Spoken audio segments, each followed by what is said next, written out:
Microphone.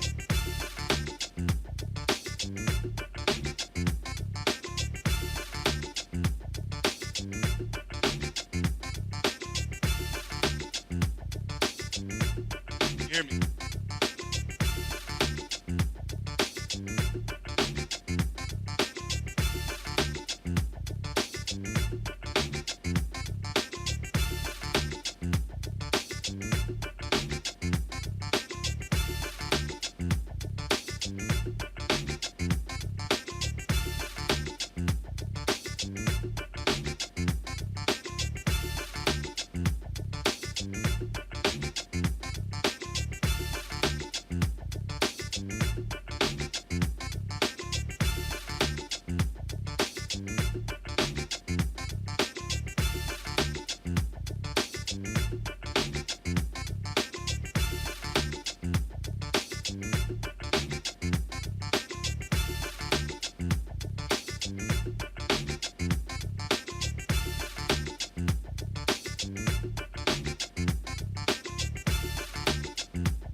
Today is Friday, May 28th, 2021. Coming up on Roland Martin Unfiltered, broadcasting live from Tulsa, Oklahoma in the Greenwood District. Folks, people here are focused on the 100th anniversary of the Tulsa Massacre.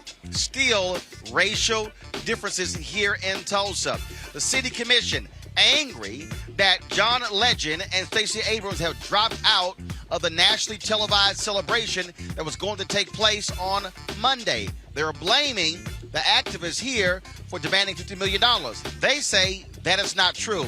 You'll hear from Demario Simmons, the attorney for the survivors of the Tulsa race riot. We'll also talk with a number of folks here, including longtime Tulsa pastor, Bishop Carlton Pearson. Also, we'll talk with the pastor of Vernon AME, the church right here, where on that night, 100 years ago, black folks sought refuge from the folks who were murdering them. We'll talk also on today's show about Patrice Cullors stepping down as head of the Black Lives Matter organization. In addition to that, we'll also talk with one of the mayoral candidates for New York City. Folks, it's a jam-packed show. It is time to bring the funk on Roland Martin Unfiltered, live from Tulsa, Oklahoma. Let's go. He's got it. Whatever the biz, he's on it. Whatever it is, he's got the scoop, the fact, the find. And when it breaks, he's right on time and it's rolling. Best believe he's knowing.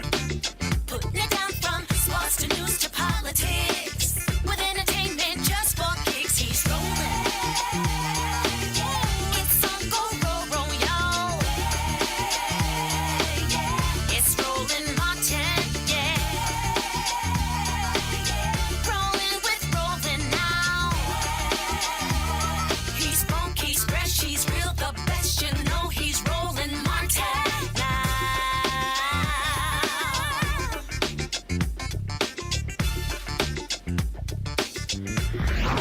Martin.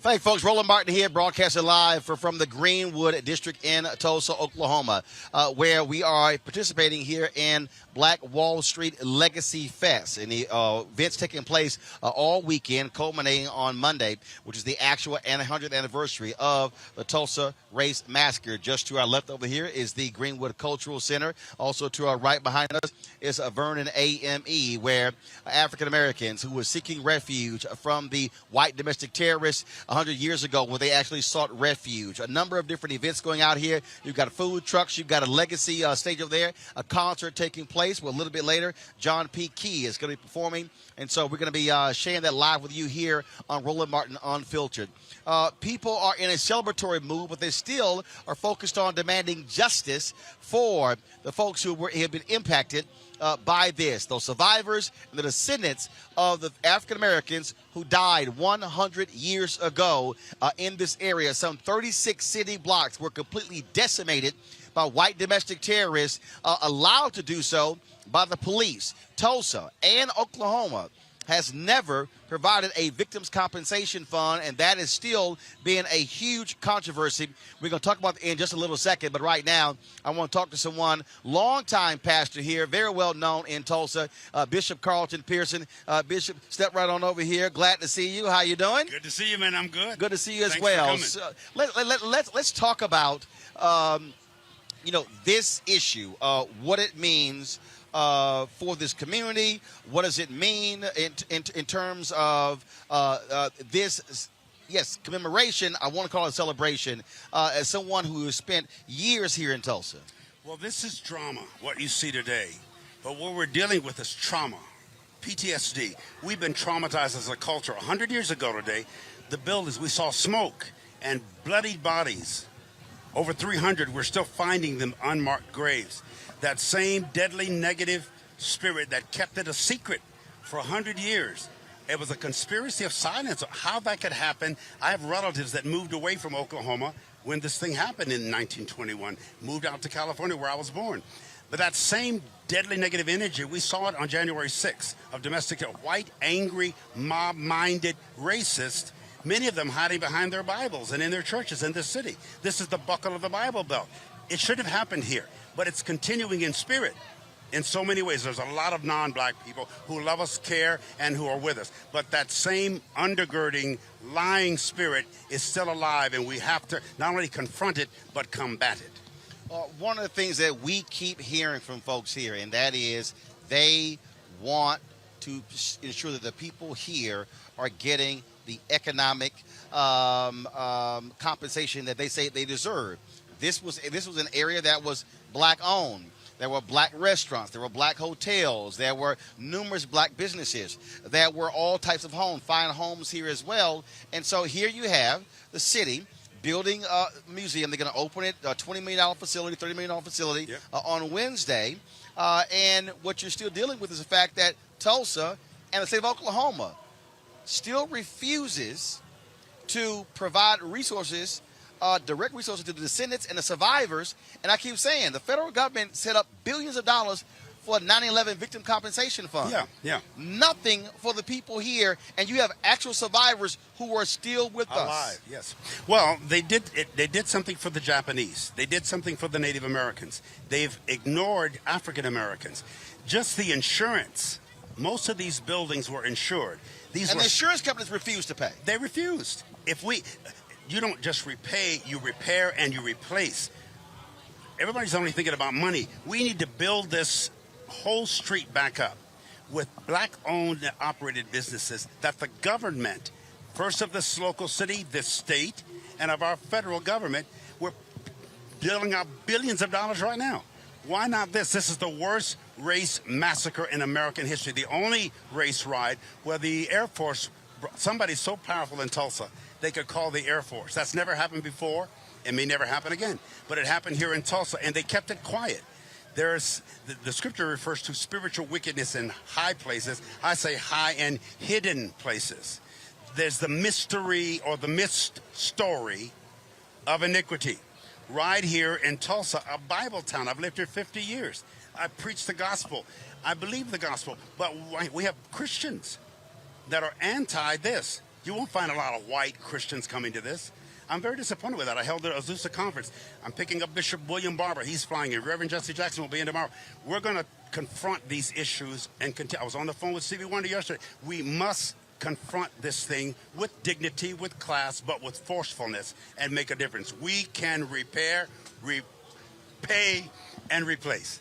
For a long time, you were one of the most sought after, powerful voices. White conservative evangelicals love to call you, love to hang out with you, love to ask you to sing and preach and appear on TV and others. And to your point, where are these white preachers? Where are these, and not just those in Tulsa, but all around the country? Where's Franklin Graham? Yeah. Where's Ralph Reed? Yeah. Where's Robert Jefferson? Yeah. You know, where's Paula White? Right. Where are all of these folks who spent all this time talking when Trump was president, and again, talking about Jesus and talking about forgiveness and talking about all the different things, silent and absent? And silence is violence. I said to a lot of these preachers, especially those that have large or consistent African-American congregants, they can't even say Black Lives Matter. They can say Black Tithes Matter. I think a lot of the white evangelicals have gotten King James mixed up with King Jesus. King James, 16th century English, said go and preach the gospel to the creatures. Now, when you say creatures in English, you're not talking about human beings, usually. They said creatures. They think we're creatures. We're just a little bit above animals. Asians, Africans, Indians, that racism, and it's the Southern Baptist Convention. There's a lot of Southern Baptist churches that are still pro-slavery to this day, pro-Jim Crow. They hate what we're doing. They love Jesus and hate us. I'm as brokenhearted as William Seymour was when he died penniless after the Great Azusa revival, because I've worked and walked with white people in this city and in this country for years. I'm stunned, Roland. I'm shocked. But see, I'm not. See, and the reason I'm not shocked and stunned is because whiteness is not defined by a D or an R. It's not liberal or conservative. It's whiteness. And what has to happen, I believe, is that we also must be willing and I got it, in love, how you want to call it, to go to them and challenge them directly. Yes, You're sir. talking about Reverend Dr. Barber, Jerry Falwell Jr., and so many others. They would not. They wouldn't even debate him. I know. And Jim Walls and others. And my deal is, this is where we got to be willing to say, no, fine, we're going to take it to you. We're going to come to you. We're coming. And then I dare say, imagine if a couple of hundred walked into First Baptist Church. Imagine if walked into Robert Jefferson Church, like at First Baptist in Dallas, and say, no, we want to talk to you after service. Yes, sir. See, I just think that there's no other way to deal with them because they're going to keep playing the games. Well, these are the people, it's called slave trade, but these are the people, Christians mostly. You couldn't be a member of the Ku Klux Klan unless you believe in Jesus. They say we say they're burning the cross. They say, no, we're lighting the cross. These people are mentally ill. Racism is a form of mental illness, in my opinion. When it's to this degree, it's not acceptable. I tolerated it. I put up with stuff, Roland, for many years, trying to make peace. I've changed. I'm not in that mode anymore. I want to confront it. I want to say, until you people change, we're going to keep in your face. Dr. Graham, Billy Graham, I had a long day with him when he came here for the Oklahoma bombing. He said, I was busy trying to convince people. Watch this. He said, I preached the gospel in this world for 50 years, son, and I think the world is worse than it was when I started. He said that to me. I'm not sure how effective my ministry has been. He said, I was busy trying to convince people or convert people I hadn't convinced. I said, convinced of what, sir? He said that God loved them. You believe God loves all of us? Yes, sir, I do. And he's from North Carolina. Right. He was born around racism. We talked about this. He changed his mind. Franklin doesn't say that. Oh, God. Oh, no. Franklin doesn't have the same spirit. Well, it is abundantly clear that the teachings of Billy Graham had no impact on his son. No. Franklin's busy serving the white, rich fundamentalists. And I know these people. I work with them, so I don't want to sound racist, but I'm a little bit upset right now. They're backing him. They're giving the money. That's They're right. paying. And a lot of them are trying to pay black churches and black preachers to be quiet. Yep. They actually offered me money and backing and support if I would stay in the camp to keep the politics right so they could keep the black vote. I know what they're doing. And I'm out of the closet on that. That's not going to work anymore. We're not going to play those games just to get money and support. They try to do that in the city of Tulsa, paying folks, dividing black people in this city by paying a little bit here, making them everybody feel independent. They don't need the other. We don't have the unity that we need. There's too much division here because of that. And they've been doing that for 100 years or more. It's got to stop. We're not dumb. We're not stupid. We're not unaware. In fact, we are newly awakened, and it's going to change. All right, Bishop Carlton Pearson, we appreciate it. Thanks a bunch. Love you, big guy. All right, are you still in Chicago? No, Where I'm you? home. You're back here? My dad got sick. I came home 6 years ago. Okay. My 91-year-old mama is living with me now. Okay. You Well, last time I saw you, you were in Chicago. I know. Absolutely. You were there too, weren't you? I know, but I'm now in D.C. All right, it's good seeing you, Doc. I love you, man. I appreciate it. Thanks a lot. All right, buddy. Y'all, that was Bishop Carlton Pearson. Certainly great talking with him. Again, this is somebody who was a darling of the white conservative evangelical movement. He knows exactly how they operate, and so some strong, powerful words from him. The History Channel, they're going to be actually airing on Sunday a documentary on the Tulsa Massacre. Stanley Nelson is the documentarian. He joins us right now on Roland Martin Unfiltered. Stanley, always glad to have you here. Always good. I can barely. Okay, folks. Stanley, just keep talking. I want to make sure I can hear you. Yeah, I mean, it's great to be here. It's great to make this film. I'm really honored to make the film. Hopefully, you can hear me. Yep, I can hear you. Stanley, you've done a lot of documentaries. We've had you on the show before, but this one here, you know, for the History Channel, really bringing to light one of the most heinous acts in American history. Yeah, I mean, the Tulsa Race Massacre may have been, probably was the largest act of genocide against African Americans, single act in the history of this country after enslavement. Between 100 and 300 African Americans were killed, and over 100 people were probably buried in mass unmarked graves.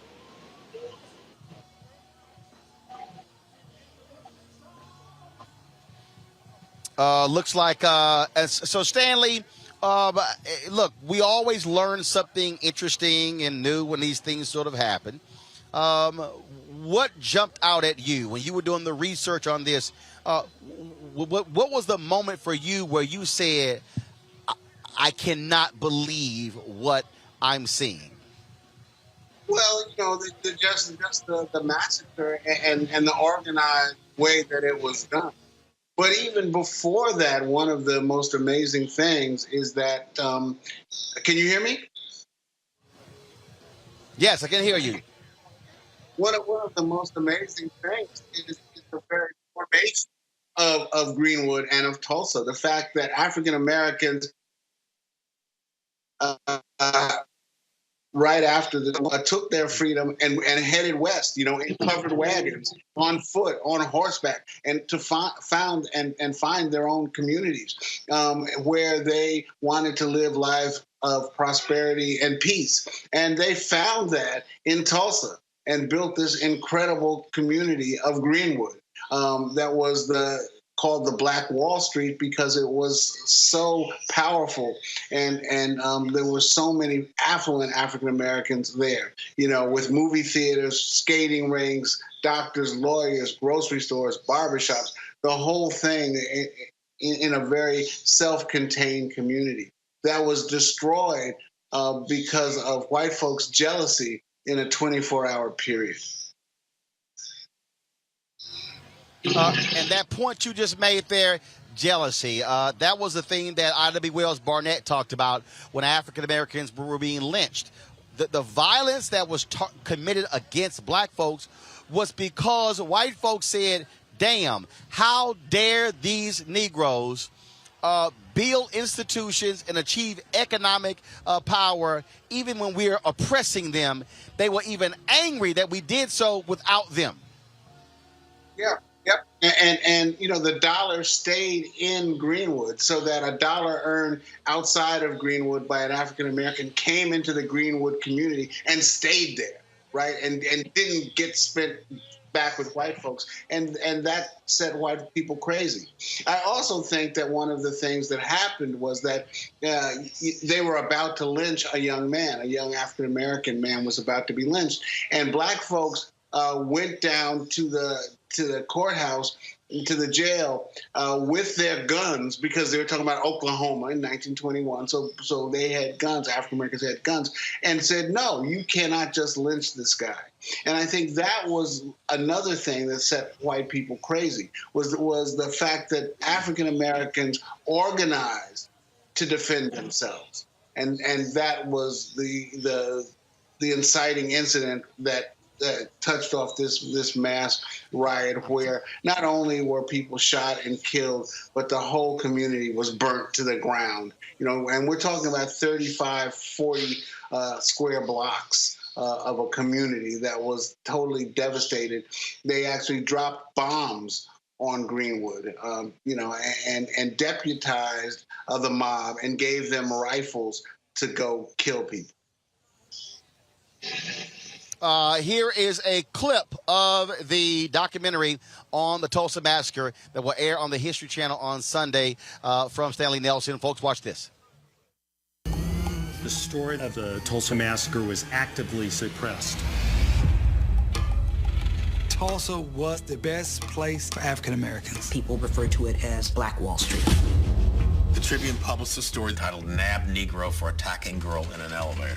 It was a false narrative to reinforce white supremacy. At that point, this wall of white people Firing into homes. Bombs dropping from the air. It was just an all-out massacre. Not one of those men who participated in the race massacre were ever brought to justice. The reason we understand the history of the massacre is that certain survivors decided to talk about it. We need to do something about what happened in Tulsa. There could not be any justice till there is proper respect, restitution, and repair.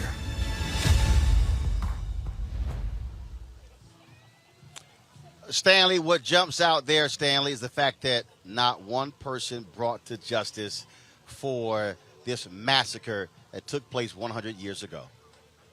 Not one person was brought to justice. Nobody was paid out a penny of insurance money. There was never an apology, never any restitution. In fact, the white newspapers in Tulsa did not carry anything about the riot for 50 years. It was not taught in schools. It was not taught in colleges. So it was people's lives were lost, people's fortunes were wiped out, and it was news of that was totally obliterated from all the history books.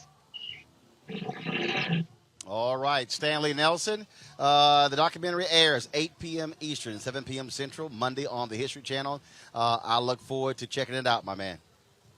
Thank you so much. I'll be in Tulsa starting tomorrow. Hope to see you then. All right, we'll see you here. We'll be here till Wednesday, so absolutely. Stanley Nelson, we certainly appreciate it, y'all. Thank you so very much. Folks, it is, again, when we talk about what is going on here. So, again, I just want to set the scene for you. So the deal here, so, Anthony, just take a shot down here. And so, folks, what's happening is this here. The street that we're on right here is actually the Greenwood Street. And so the march that we live streamed earlier, it took place in the other direction, but down this street here, of course, they have a stage at the other end. That's the freeway we were talking about yesterday that split this community. And so that's what that particular freeway is. And so you got stuff happening there. The music that you actually hear is coming from the Black Wall Street Legacy Fest stage, which is on my right. That's taking place over there. So we got that happening, and so all these different things are happening. People have been coming up here. You've got your vendors as well, and then of course you've got all these things that are happening here, and so people are going to be here. Folks are coming in. Dignitaries and others are coming in. Civil rights folks, politicians. I talked to Congresswoman Maxine Waters, and she told me that she is going to be arriving here tomorrow. Other members of Congress are going to be here as well. President Joe Biden is going to be here. President Joe Biden is going to be here on Tuesday, meeting with the survivors, and he's going to actually be also, my understanding, sharing a few words. And so that's what's going to be happening here. And so, folks, a lot of different things happening here. Again, there are people here who are happy to see folks care about Tulsa, care about Greenwood, care about Black Wall Street. Earlier, they had various panels. I moderated one of those panels. If you go to our YouTube channel, you actually see that live stream, and so you can actually check that out. And so, you know, the thing that people want all of you watching and paying attention to, they want you to understand that your voice absolutely matters, that your voice is critically important because they don't want to be forgotten. They want to actually restore what took place. One of the places that that black folks sought refuge 100 years ago was this church right here. This is Vernon AME. It was in this church basement right here. We'll get a shot right here. Let's go to this camera right here, folks. Stay right. Let's go to the other camera. This is Vernon AME right here. And at this church, in this church basement, where African Americans, guys, wrong shot. Come on. They were in this particular basement here. When those white domestic terrorists were descending on Greenwood, pillaging this area, killing people, beating them. I told you the story of Tim Madigan, writer with the Fort Worth Star-Telegram, who wrote his book, and he said he was just shocked to read about elderly black couples on their knees praying and white mobs putting guns to the back of their heads and blowing their brains out. Those were some of the stories that actually took place. And like so many other places across the country, during the days of Jim Crow, the black church certainly was a refuge for African Americans. Pastor Robert Turner is now the senior pastor of Vernon AME. He joins us right now, and so certainly glad to chat with you, Pastor. How you doing?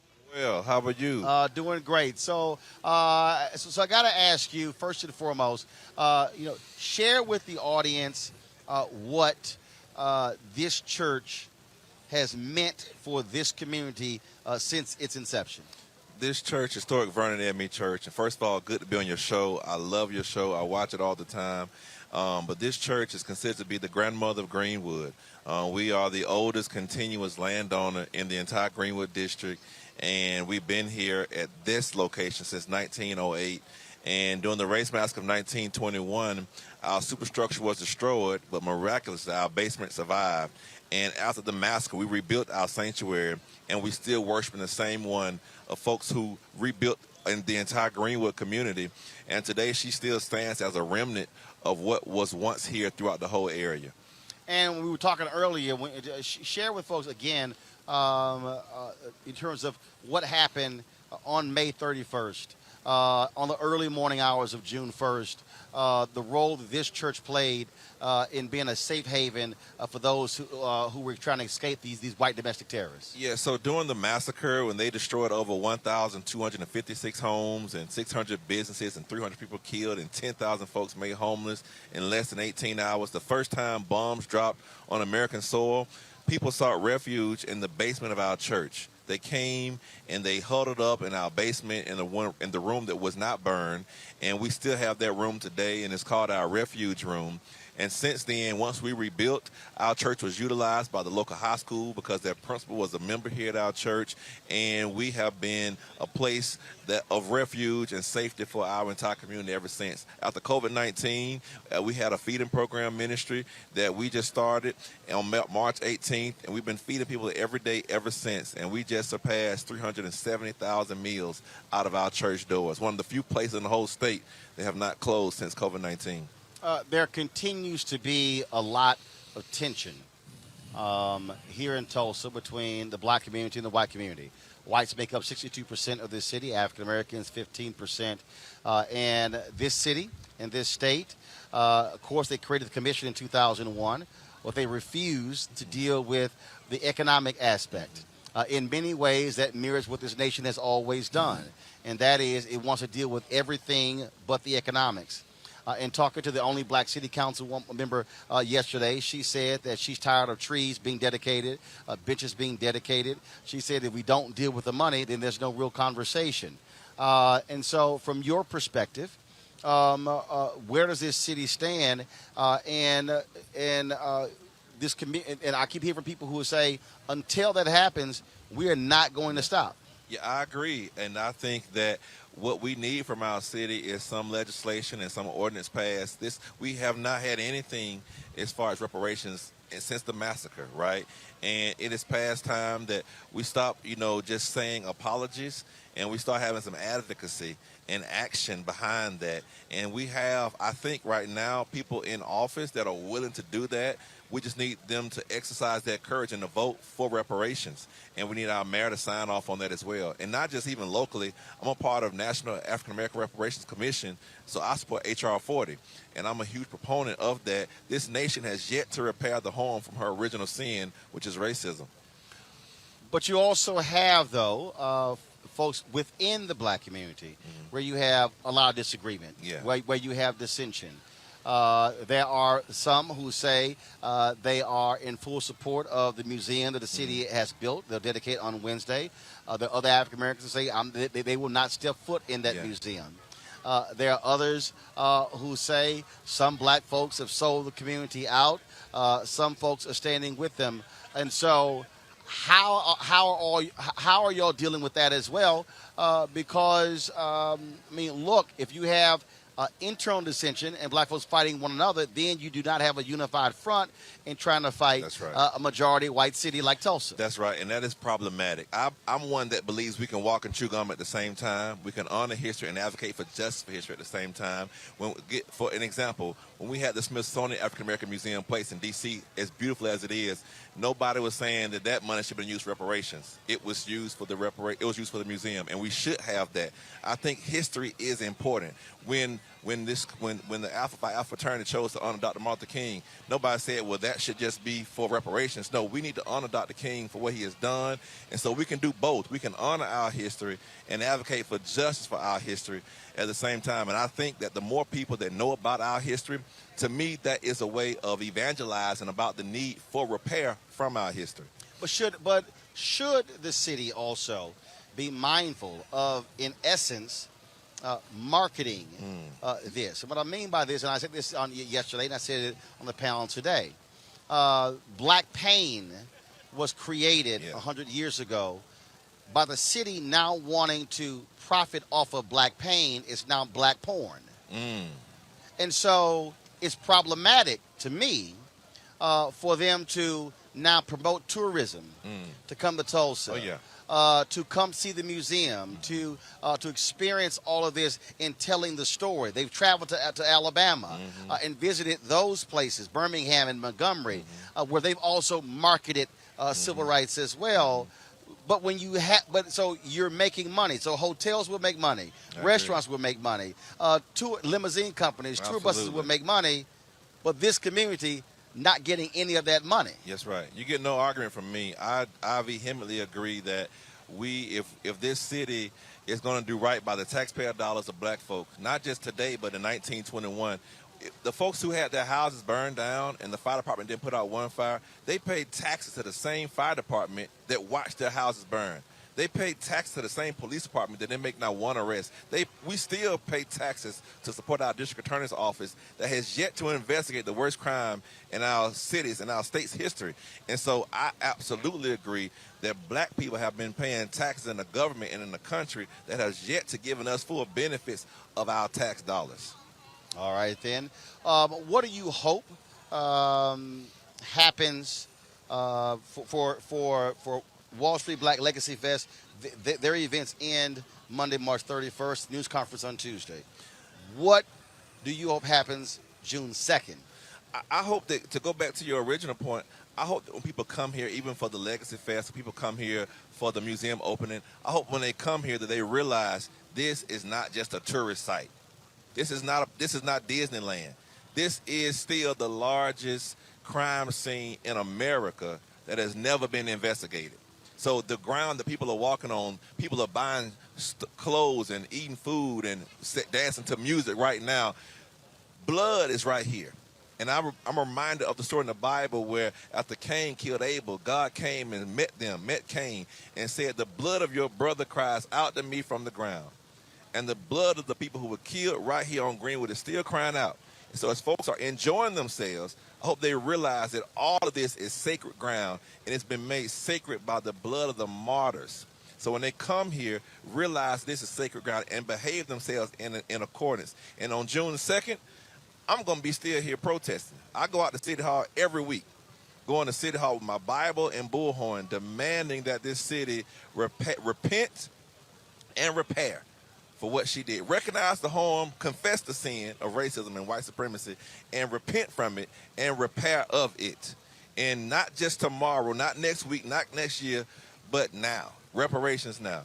All right, Pastor Turner, we appreciate it. You sound like an alpha man right there. Please. I just want to let you know. I just want to let you know. I just want to let you know. You sound like an alpha there. You're all right for an alpha, by the way. I'm just saying. You know, it's just what you sound like. So you know, you emphasize the alpha before Kappa and Psi. Well, you know, I got a good Kappa man preaching for me on Tuesday night. Who's that? Jamal Bryant. Yeah, he all right. He coming. I think I got some alphas coming too. Matthew Watley.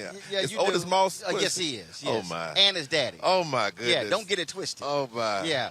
You might have security, but don't get cut. All right, Pastor, I appreciate it. Pleasure, Thanks so man. much. I love your show, man. I Keep up the appreciate it. great Thank you. work. Thank you All very right, much. all right. The pastor there, Vernon AME. Certainly glad to have him, Pastor Robert Turner. I want to go to my panel right now. They've been patiently waiting. I certainly appreciate them patiently waiting. Mustafa Santiago Ali, former senior advisor for the environmental EPA. Glad to have Mustafa on today's show. Michael M. Hotep joins us, host of the African History Network show. Brittany Lee Lewis, she is a political analyst. Michael, I'll start with you. The point that Pastor made right there, that this is sacred ground. I look at how America treats the World Trade Center grounds. I look at how America responds every year to the anniversary of 9/11. I look at how America created a 9/11 victims compensation fund. I look at how this nation still every year, this national, if you will, this national memorial that takes place, you do not have the same energy when it comes to black folks. When you think about this massacre, but it's not just this massacre. You had more than 20 other cities that had massacres where black people were killed, communities pillaged and destroyed as a result of white supremacy and white domestic terrorists. Well, Roland, first of all, brother, thanks for the work that you're doing down there on the ground in Tulsa. Number one. Number two, brother, what this show right here, man, is so important because so many jewels have been dropped. So let me just try to capsulize it like this. The way that America, white America, and especially white people in Tulsa are treating this 100th commemoration of the Tulsa Race Massacre, that they suppressed the history of for years because they did not want to admit what happened. This is the way African Americans are treated, period, in this country for the most part. I mean, wasn't it Donald Trump who thought he invented Juneteenth? Wasn't it Donald Trump who thought he invented Juneteenth? And we've been celebrating Juneteenth going back to, the year after it happened, 1866. You have right now, Governor Kevin Stitt, the governor of Oklahoma, he just signed a bill that bans the teaching of critical race theory in Oklahoma because they don't want to teach about systemic racism and real history in Oklahoma because you're going to let the cat out the bag. Okay, when you talk about the 20 towns, the race riots take place, things like this, you had 25 racial explosions in 1919 alone. It's called the Red Summer. The Red Summer is tied into 1921 Tulsa because that's right after World War I ends, and a lot of these white men came back home. They could not find jobs, and African Americans filled a lot of those jobs that white men left behind and immigrants. So you had 25 racial explosions across this country. The racial massacre in 1921 is a continuation of that, and it was instigated by the Ku Klux Klan. Okay, so you have to understand the chronology of this history. It's a deep history in Tulsa, which also, lastly, and I'm gonna shut up, but it ties into also the Indian Removal Act of 1830, signed by President Andrew Jackson, which pushed the Choctaw, Chickasaw, Creek, and Cherokee Seminole Indians off their land in southeastern United States. They go over 1,000 miles into Oklahoma, what's known as the Trail of Tears. Oklahoma is U.S. territory at that time. They take their African slaves with them because all five, what are known as the five civilized tribes of Native Americans, they all own African slaves. Tulsa, Oklahoma was founded by Creek Indians around 1834. Tulsa comes from the Creek Indian word Tallahassee.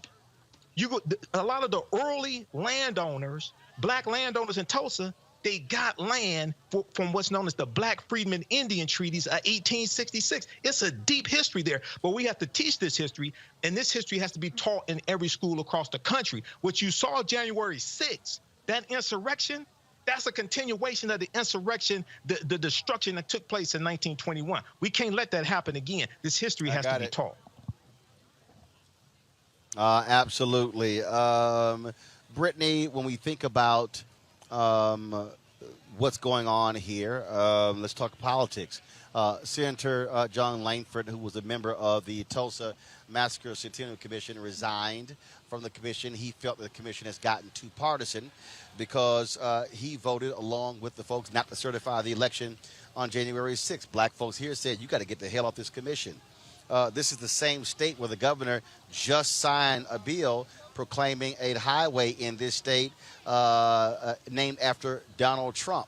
And so even though we are here in Tulsa, even though we are here in Greenwood, even though we are here talking about black success, even though we are here in Greenwood talking about black African Americans want to rebuild Wall Street, this is still a deeply red state.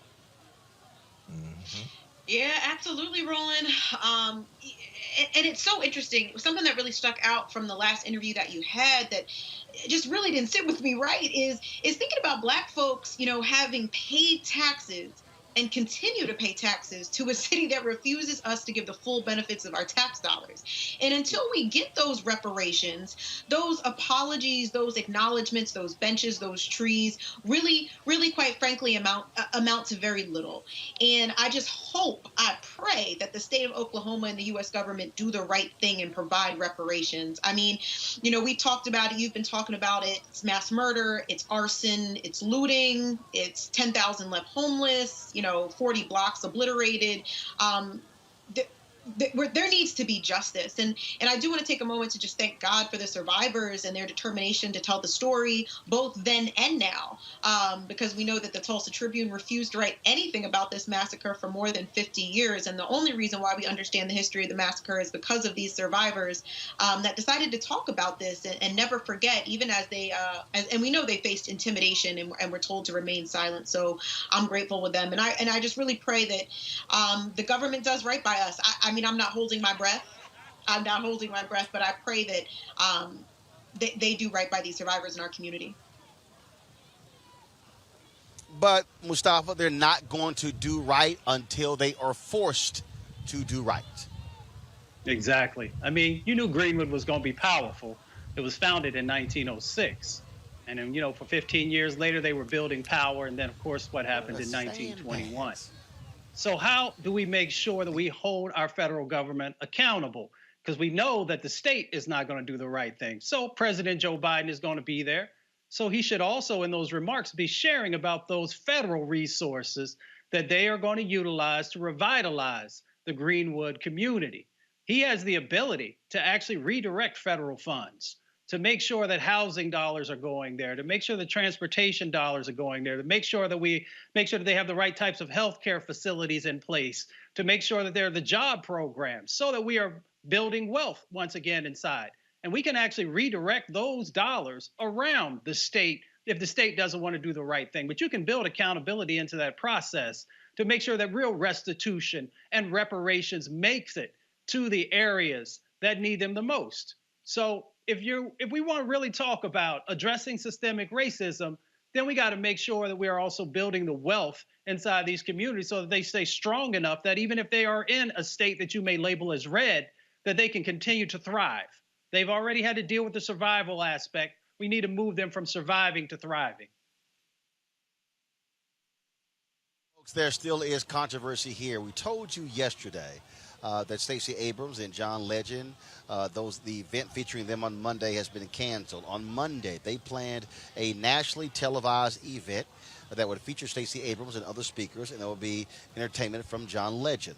Well, that event was canceled. The city of Tulsa, they released a number of statements where they were critical of the lawyers for the Tulsa survivors, saying that they made unreasonable demands at the last hour, demanding a $50 million fund be set up. They said that is simply not true. Earlier today, when we covered this morning's march from Carver Middle School all the way down to the Greenwood Cultural Center, I talked with attorney Demario Simmons, who talked about what the city has been saying, blaming them for the event. He says it's not us, but they still haven't done right by the black folks here in Tulsa. Here's that conversation.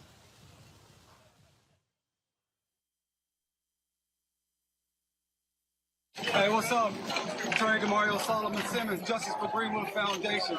We're out here honoring our ancestors, our 3 living survivors, the descendants, and the people here in Tulsa who've been oppressed for 100 years. Here in Greenwood, the most prosperous black community ever was destroyed. 40 blocks decimated, hundreds of people killed, tens of millions of dollars of destruction. And in 100 years, not one penny has been paid. Not one person has been arrested. The city would not even admit their guilt. But today, it comes due. That is what we're here for. Justice for Greenwood Foundation. Support us at justiceforgreenwood.org. Thank you, Roland. We love you. Thank you for being out here supporting us, bro. Tell us about, so the city released this statement about John Legend, Stacey Abrams, and then they claimed that y'all had an agreement on what? Yeah, well, first of all, we've been trying to meet with the city and the commission for months, and they would not meet with us. And then at the 11th hour, they said they wanted to sit down, and we said, fine. And we gave them a list of 7 requests to make sure that the $30 million that they raised, that some of that went to these 3 living survivors in our community. And they didn't want to do that. We had no agreement. We also asked to have some. So again, they claim there was no agreement. Absolutely no agreement. And they continue their level of deception and deceit that has been part and parcel with the city and the commission from its inception. And so for the people who don't understand, you have these sort of these parallel events. What y'all are doing, then what the city commission is doing, and y'all have made it clear that this is about the community. That's right. We're all about the community, Roland. It's all about the free living survivors. It's all about the people that suffered the harm. It's all about reparations and justice. Where for the city and the commission, it was about making money. That's their own words, cultural tourism. And they were not about trying to do reparative justice. They were not trying to put the people first. That's why they wouldn't even give them one penny of the $30 million. They were not going to give that to the community. Mm-hmm. And so, what's next? I mean, what do you want folks who are watching to understand what they should be doing, what they should be saying?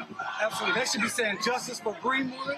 They should be going to our website, justiceforgreenwood.org, signing up to support our survivors, donating to our cause, because we're trying to seek financial compensation, accountability, and making sure the stories of these descendants are known. We have descendants throughout the world. We call it the Greenwood diaspora. But what people don't realize is that 10,000 people became refugees, and they were spread out across the country. Absolutely, 10,000 people. At any time, Roland, there may be 15 to 20,000 people in Greenwood.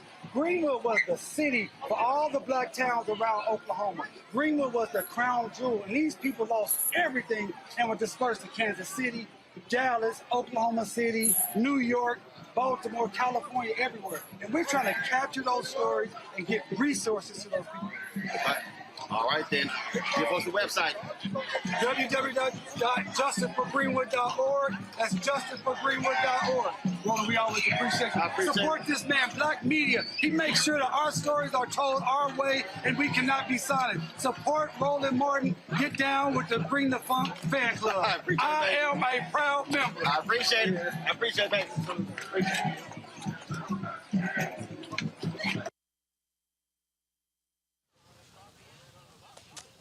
Let's go to my panel here. I want to start with you, Brittany, on the point you just heard there. So here we are, and the city is trying to save face. They're now trying to blame them when DeMario actually released a letter that showed that they did. They requested $1 million going to each one of the survivors, and then they also requested a fund. But at no point did they say, you have to do this or we will not have the survivors show up. And so the city is trying to blame Justice for Greenwood for their big event being canceled on Monday.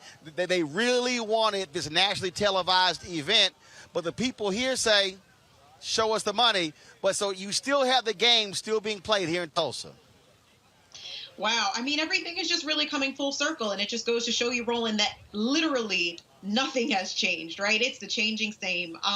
It's unfortunate and it's embarrassing that they don't actually care, even 100 years later, about the survivors, right? And to care about the survivors is, again, it's not just about, oh, we recognize them, we're sorry. It's about putting money in their hands. It's about so much more than that. So, I mean, I wish I could say I'm surprised, Roland, but I'm not. The thing here, Mustafa, again, you've had these competing events. The city commission, Tulsa tulsa2021.org. They've been having events for several weeks. I mean, they were trying to have this huge event take place on Monday. President Joe Biden coming in Tuesday, then on Wednesday unveiling the Greenwood Rising Memorial. But even that, they're labeling that museum Greenwood Rising. But who's rising? Well, you know, we still got these folks, and we got them right there in Tulsa who continue to want to pimp people's pain. I'll say it again, pimping people's pain and making money, as was said before, off of the trauma. If you really want to help someone to be able to move forward, to heal, then you make sure you do the right things. You make sure that the resources go to the community. You make sure that decision-making is happening in collaboration with the community. And you make sure that you also call out the injustices that you were a part of.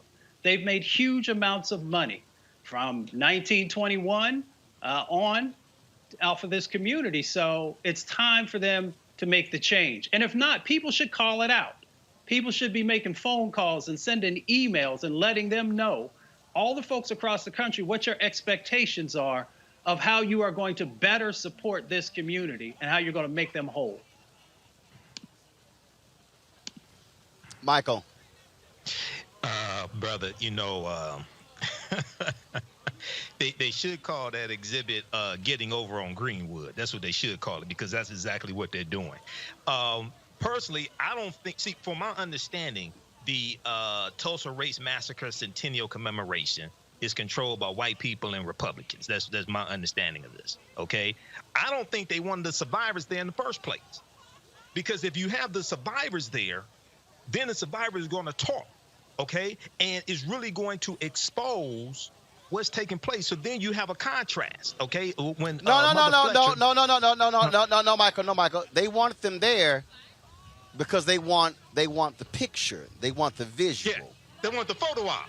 They want the photo op, like Trump wanted photo ops with black people, right? But yeah, they want the photo op, right? So when Mother Fletcher testified in front of Congress, the House Judiciary Subcommittee, she talked about how $30 million has been raised, right, for this whole commemoration, and none of it is going to the survivors. So they still don't want to address the issue, still don't want to deal with any type of reparations. But it's not, I want to make this very clear, it's not just reparations to the 3 survivors, it's not just reparations to their descendants, it's to the entire Greenwood community. Because we rebuilt Greenwood after the race massacre, but the expressways, the U.S. interstate highways come through and destroy it again in the 1970s. That's federal dollars that destroyed it the second time, okay? So it's not just, you can't just get off paying reparations to 3 African Americans who are 100 years old, 106, and 107. It has to be to the entire Greenwood community. That's where the reparations have to go as well. All right, folks, got to go to a break. We come back, we're going to have more from Tulsa and Greenwood. But coming up next, we're going to talk with one of the leading candidates who wants to be the next mayor of New York City. We'll be back on Roland Martin Unfiltered, broadcasted live from the Greenwood District in Tulsa. Back in a moment.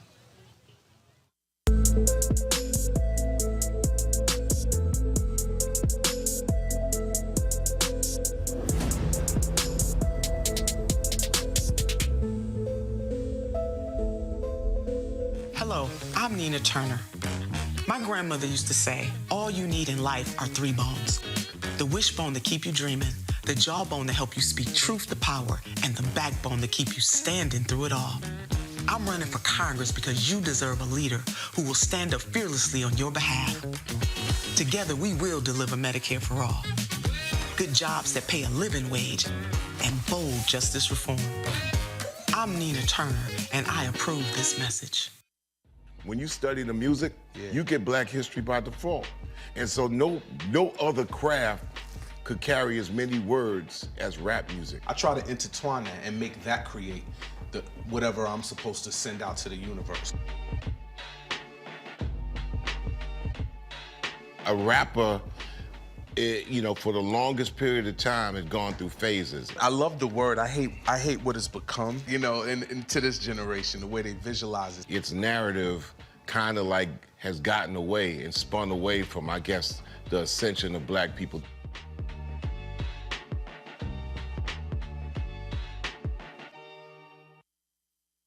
Black women have always been essential. So now how are you going to pay us like that? And it's not just the salary. I mean, there are a whole number of issues that have to support us as women. Yeah. But that's what we deserve. That we shouldn't have to beg anybody for that. And I think that we are trying to do our best as a generation to honor the fact that we didn't come here alone and we didn't come here by accident. I always say every generation has to define for itself what it means to move the needle forward.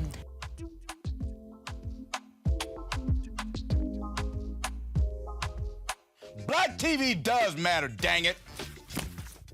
Hey, what's up, y'all? It's your boy Jacob Lattimore, and you're now watching Roland Martin right now.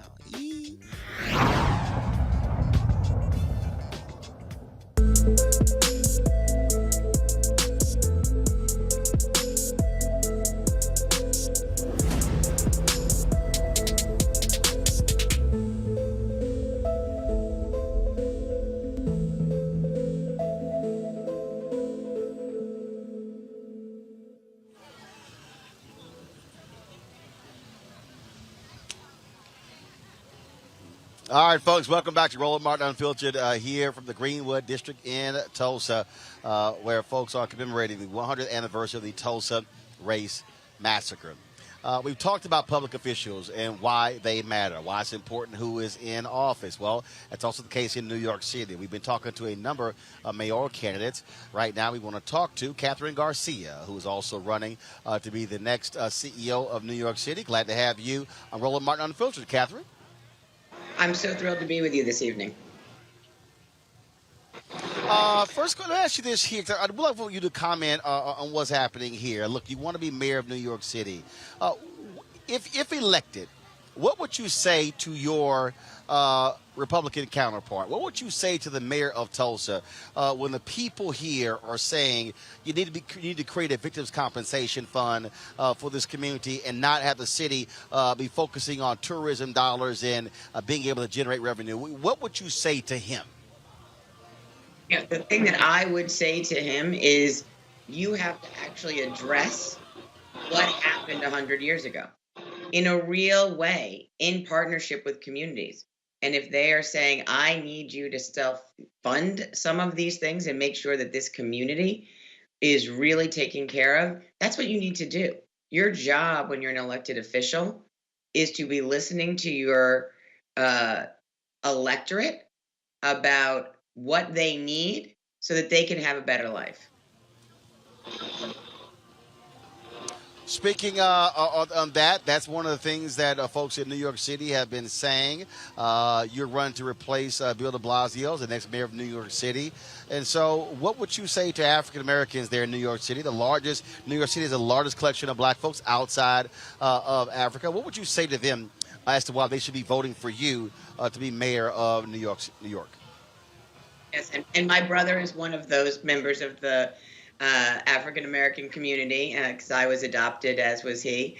What I would say is I am about delivering for communities. I'm about making sure that this is a more livable, more affordable city where everyone has economic opportunity in a very intentional way, and that we are making investments in community, whether or not that is free childcare so that women who have taken such a hit in this pandemic can get back to work, whether or not that's affordable housing, new parks, taking care of the current ones in all communities equally, making sure that there's education that is funded in the same way across the city. But the real piece of it is not only my vision for New York of the future, but also the fact that I have a track record about getting it done. And so one of the things that is critically important that we've been talking about on this show with our segment, Where's Our Money, is a lack of investment that goes to black firms. What will you do to ensure that African Americans are receiving their fair share of the billions of dollars being spent on legal contracts, accounting contracts, investing money in black banks, ensuring the black-owned media in New York are getting city advertising contracts, really looking at race equity and how the billions of dollars being spent at City Hall go to a wide variety of people, and again, to ensure African Americans in New York get their fair share? We have a $90+ billion budget. I mean, we'll decide in June what next year looks like. And that means that we have to be doing investments in black businesses, and particularly black women-owned businesses. They really don't get a fair share of those contract dollars, but making sure that we're also helping them grow, helping them to go from small companies to big companies and continue to be profitable going forward. And the way that you do that is identifying the opportunity for them to participate and really challenging every single buyer in the city of New York about where their numbers are. I want to go to my panel. Questions for Kathryn Garcia. Brittany Lewis, I'll start with you. Yeah, so I would love to learn. Can you guys hear me? Awesome. I would love to learn a little bit more about your stance on policing. Do you believe in defunding the police? My feeling is that we have to have a police department that is keeping everyone safe, regardless of the color of their skin. We are going to have to deal with the fact that we have a very large uptick in gun violence. as well as in hate crime and subway violence. That means we need a police force that is working, particularly around the investigative on the gun violence piece, and that we all feel safe regardless of the color of our skin. But that means reform. You know, you get what you measure. If you are measuring community engagement, you get community engagement. If you measure arrest, that's what you get. And I know what good, transparent, tough discipline looks like. I've done it as a uniform manager. But we also need to make investments in things like cure violence, diversion programs from our criminal justice system, making sure people have a home, not a shelter, but a home, so that they can thrive. And then we're also dealing with the issues of food insecurity. Next question, Michael Imhotep. All right, Commissioner Garcia, thanks for coming on today. I know Roland mentioned some issues pertaining to the African-American community, but do you have a African-American agenda to address these issues? And if so, what are 3 or 4 top issues or top items on that African-American agenda? And foremost is about education and making it so that 4-year-olds no longer take a test, and that we are giving gifted and talented resources in every single school, that we are expanding high schools and using admissions that look at your grade point average. So if you're the best in any school, there are no bad schools out there. We want to make sure that you are getting the best education going forward. But it's also about investing in our small businesses and supporting them and supporting those entrepreneurs. We actually saw some decent data recently about new small Black businesses in the city of New York. And you know what was driving it? The fact that people got stimulus checks. They had enough capital to get them over. And we can do that at the city of New York as well. Mm-hmm. Thank you. Mustafa, your question for Kathryn Garcia. Commissioner, good to be with you. Have you given any thought to addressing the environmental injustices that still continue to happen in New York City?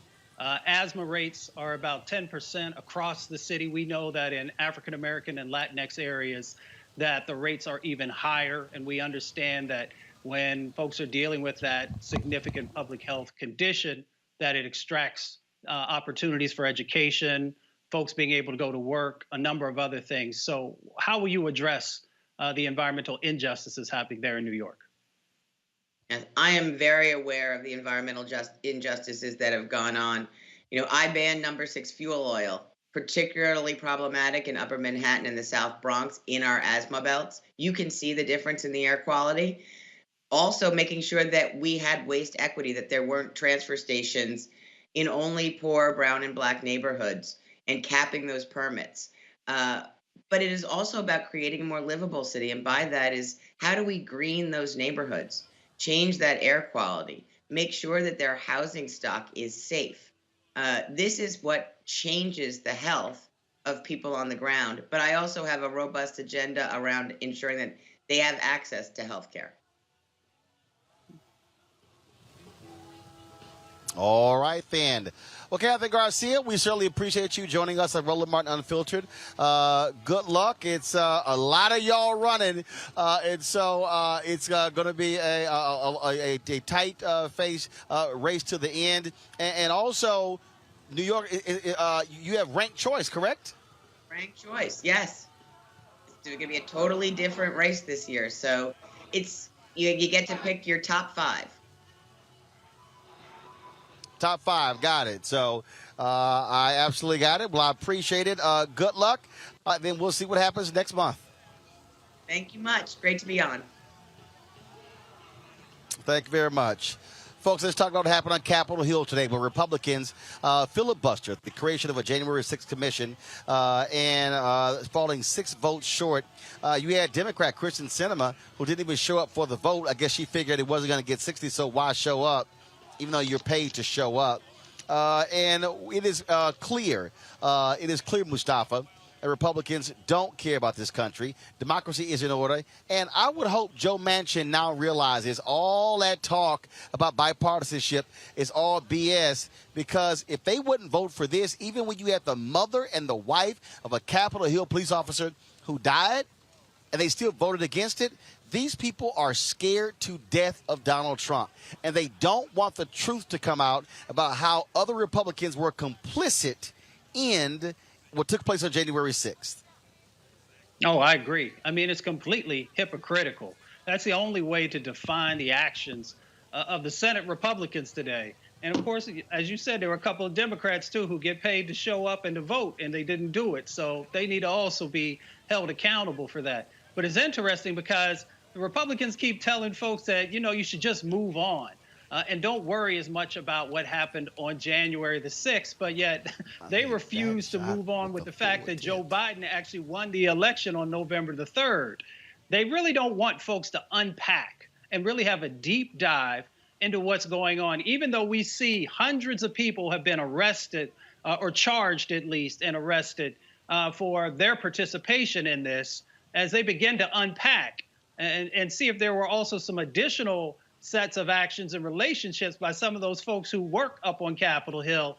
It's going to get really interesting. And the other thing is they just don't want folks to continue to pay attention to this issue as they move toward the midterms, because then people are going to start to make better informed decisions about individuals who care about democracy and those who don't. The thing that's crazy here, Brittany, is you see what happens. You see what happens when Republicans don't care about the truth. They will suck up to Donald Trump regardless of what. I mean, these people have no shame.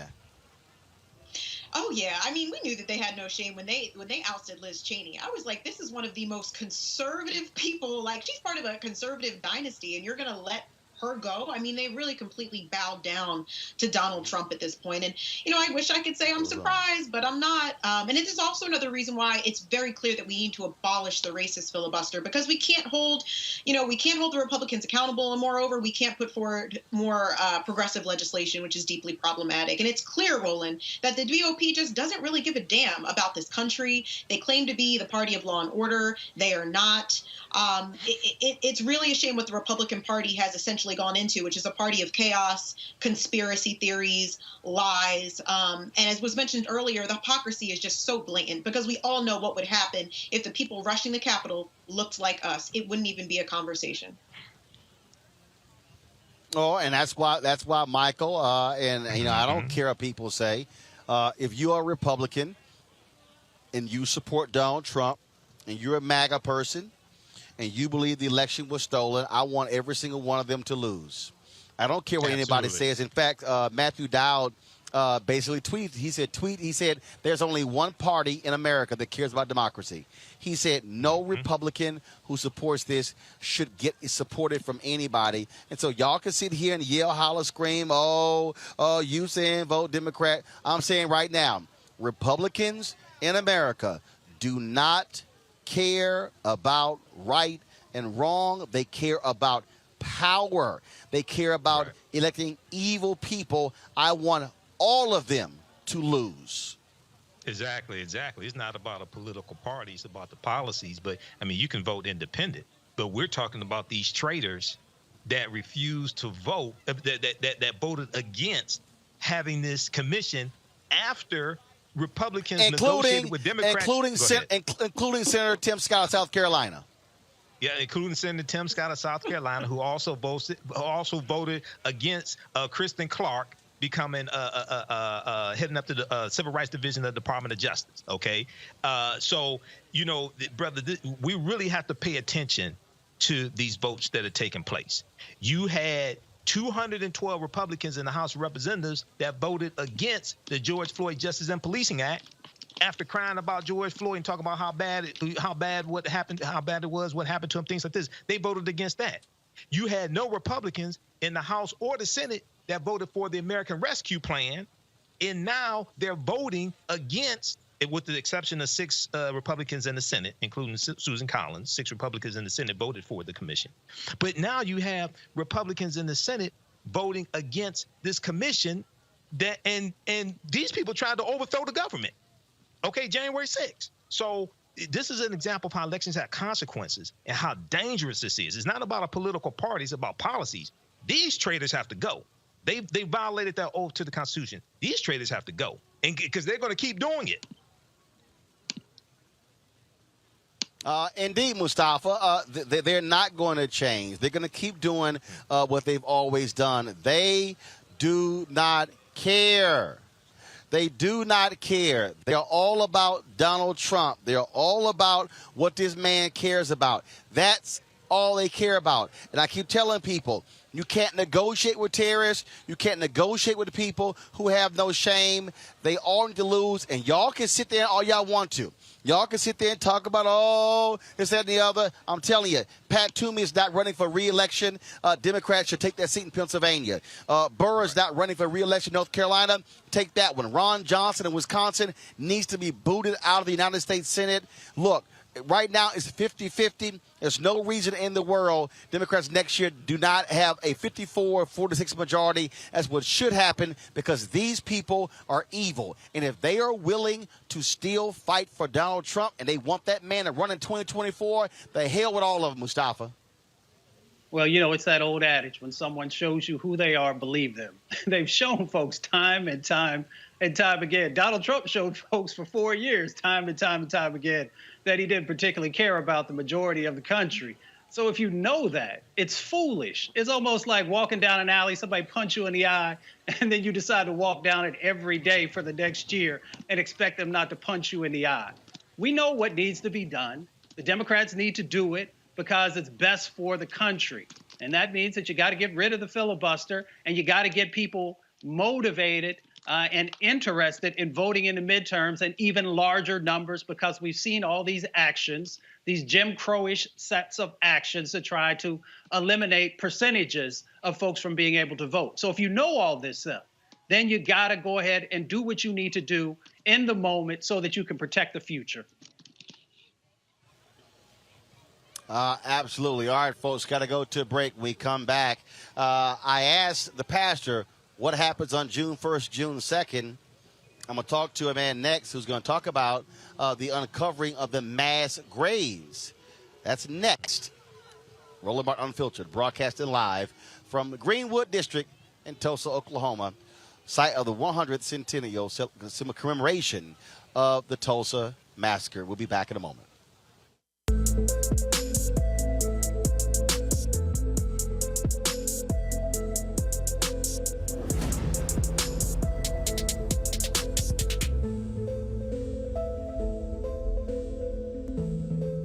Racial injustice is a scourge on this nation, and the Black community has felt it for generations.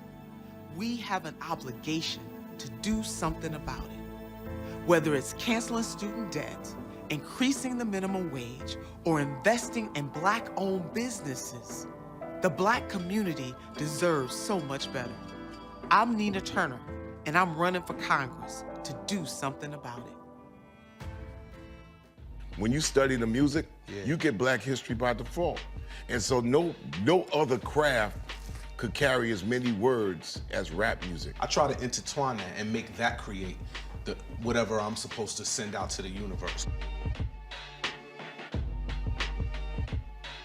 A rapper, for the longest period of time has gone through phases. I love the word. I hate what it's become, and to this generation, the way they visualize it. Its narrative kind of like has gotten away and spun away from, I guess, the ascension of Black people.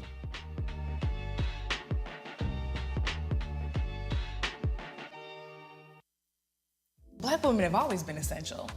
So now how are you going to pay us like that? And it's not just the salary. I mean, there are a whole number of issues that have to support us as women. Yeah. But that's what we deserve. We shouldn't have to beg anybody for that. And I think that we are trying to do our best as a generation to honor the fact that we didn't come here alone and we didn't come here by accident. I always say every generation has to define for itself what it means to move the needle forward.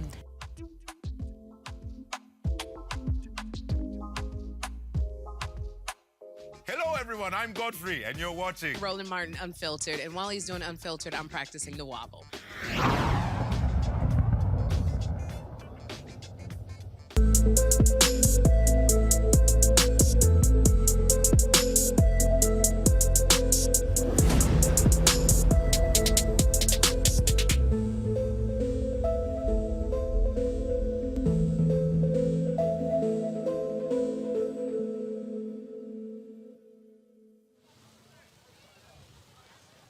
All right, folks, welcome back to Roland Martin Unfiltered. This Black Wall Street Legacy Festival is taking place right now in a few hours. John P. Key is going to be on the main stage. You hear the music. There's some acts performing right now. Then, of course, you have some local acts that are performing at the stage that's much further down. So all these different things are happening here, all up and down this street here. But these events for them end on Monday, May 31st. There'll be a news conference on June 1st. But something else will be happening on June 1st, and that is the beginning of the process for dealing with the mass burials.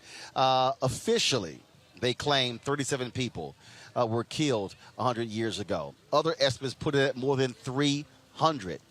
Scientists believe that they have uncovered mass graves of African Americans who were simply dumped by these white domestic terrorists 100 years ago. Kevin Ross is actually working with the group that will be doing the analysis of that. He joins us right now. How's it going?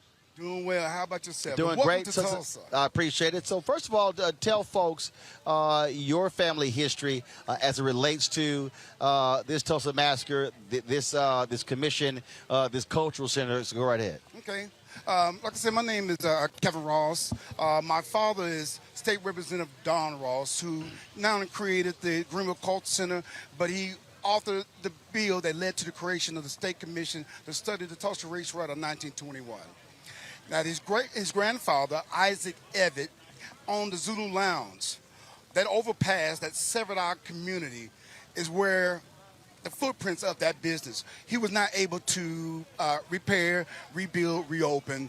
He was part of the devastation. And basically, like other survivors who I interviewed numerous times for the Race Riot Commission, recording their stories, who told their stories to the world before they left this world, poignant times that give me a sense of what happened to my people by their words or what they shared with all of us. And so it is that legacy I'm so proud of, not only proud of our legacy as an entrepreneur spirit here in the Greenwood area, but I'm also tragically disappointed of the latest developments and our unwillingness to get the things that are owed our survivors, owed to our families here in the Greenwood District of Tulsa, Oklahoma. Tell us about the mass graves and what's going to be happening on June 1st. Yes.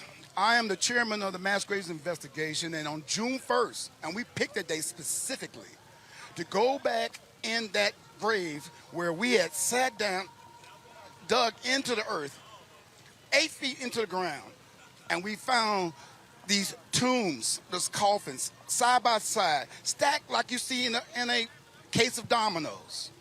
And I had to make it very sure that, are we sure these are the ones? And said, not only do we know that these are the ones, we believe that underneath that set that we can see with our eyes, if we go further, there yet might be more underneath that set. And so June 1st, we're going to get them. How did y'all arrive at that? How long did that take? What was the process? Because 20 years ago, this was supposed to take place. Right. My understanding that the then mayor of Tulsa stopped it. And others stopped it because they did not want the truth to come out. Basically, that was it, because here we're, just like today, we got the world media was all around us at that particular day. And Tulsa really wasn't ready. Even in the Race Riot Commission, those members were infighting. Then you had the Republican-led legislature that really didn't want it to happen anyway. And so at the last minute, somebody called and said, oh, I think my loved one is buried. That's the excuse that they gave. And then everybody else is blaming all kinds of things, the reason why they stopped at the last minute. And so at that time, the legislature said, look, we're going to come back and deal with the mass graves and deal with that at a later date. We got to finish the final report. They did not. They basically lied. And so that disbanded the commission that was established, who had the authority to go in there and bring them out of the ground at that time. And everybody forgot about it. But I did. I kept on doing my own investigation, and that's where we are here today. And so on June 1st, that begins. Who are you working with? Yes. How many folks are going to be involved? Yes. And how long do you plan on going? I'm going to be there every day, starting 7 o'clock in the morning. We'll also have members of our oversight committee made up of community activists, made up of senior citizens, made up of all folks from our community, as well as politicians, and of course, the mayor of Tulsa being on that committee. So what time are y'all starting on June 1st? 7 o'clock. 7 a.m. And where's the actual location, if you will? We are located right off the so-called historical Route 66, 11th and Peoria at the Oakland Cemetery, which is just a stone throw from downtown. It's like on the other side of the freeway. So that's where y'all will be, that's where we'll be. On June 1st? June 1st. Okay. Yeah. All right, then. It's time for us to make some new history. All right. Well, Kevin, we certainly appreciate that. Thank you. We will probably, it's a good bet. We'll be joining y'all out there. Please to mark that a very important moment because there has to be closure. We got it. We got to have it. And that's one thing that been haunting our city because of the fact the survivors talked about it. A lot of their loved ones they never saw ever again. And it was not just a case of that they were just ran away and never came back. There was too many stories of bodies being tossed, not just in Oakland, but several spots around the city. And then we had, once we start talking about open up the investigation, white folks come telling the story what they heard from their great-great-parents and telling that story that they've been keeping quiet. Because we're dealing with a situation called the conspiracy of silence. The white folks didn't want to talk about it because it made the city look bad. Black folks didn't want to talk about it because same people who committed these atrocities were still around and was threatening another riot. So everything just came hush-hush and it kept quiet. And so a lot of that stuff that happened to my great-grandfather and my great-grandmother, it was dormant. We would ask my great-grandmother, what happened to our land? She would get mad and frustrated and shut down and be stuck with anger. And when I started finding more things about the truth of my family's role, I too became angry. We need closure. Until you do right by us, everything you do is going to crumble. We're in a color purple moment. All right. Kevin, we appreciate it. All right. Thanks a lot. All the best. All right. Thank you very much. Mustafa, I want to start with you. The point that Kevin just made about closure is an important one. And when you talk about these mass graves, these stories have been passed down from generations. And they do believe that they have found anomalies under the ground that they believe are indeed mass graves that are unexplainable. But the only way to find out is to start digging. Yeah. I've been giving some thought to this. Usually when we're talking about mass graves, we're talking about war crimes. And actually, if you look at the pictures of the Greenwood community after the bombings, it actually looks like a war zone, like bombs like you would see in those different types of locations. So there has to be this deep analysis and this investigation.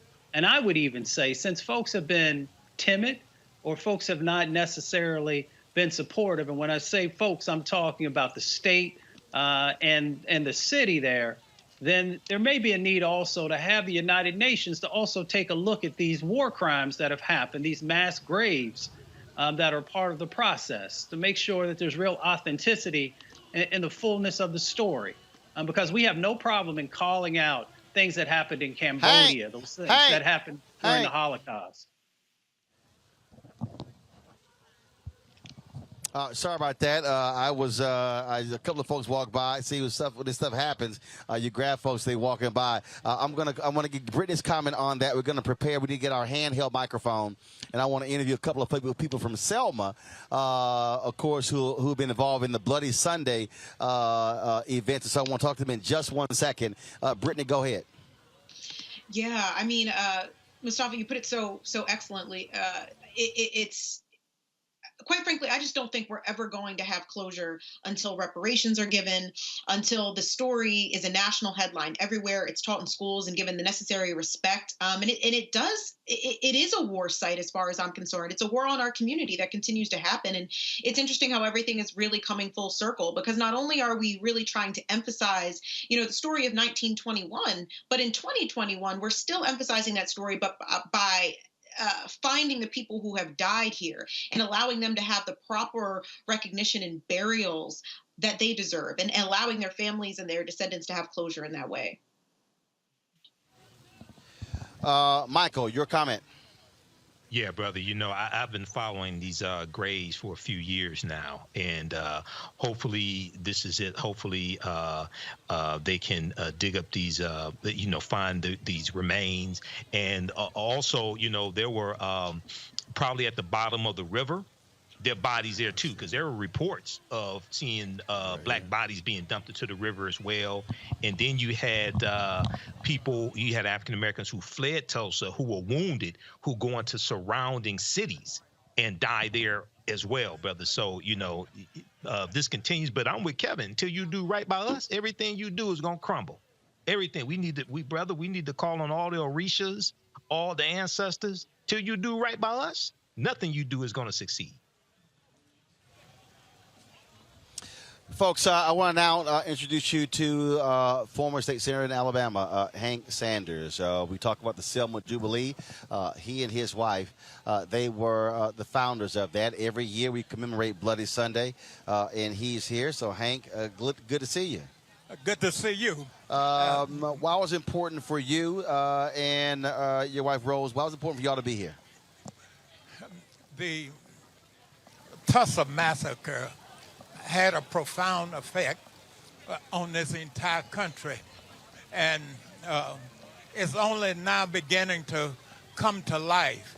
And so on this 100th anniversary, we wanted to come and I'm just going to fix the microphone right here. There we go. We're good. You're good. Go ahead. We wanted to come and share in the commemoration and contribute in every way that we can, because our history is just so important.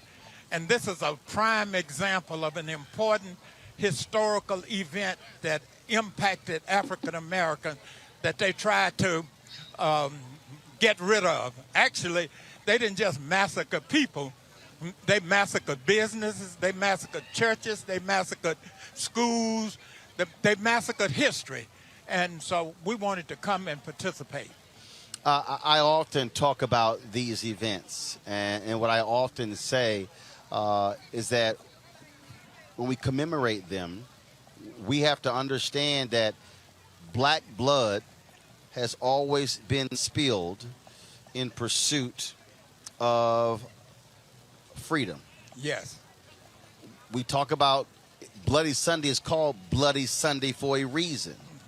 Because blood was shed. Blood was shed. Yeah.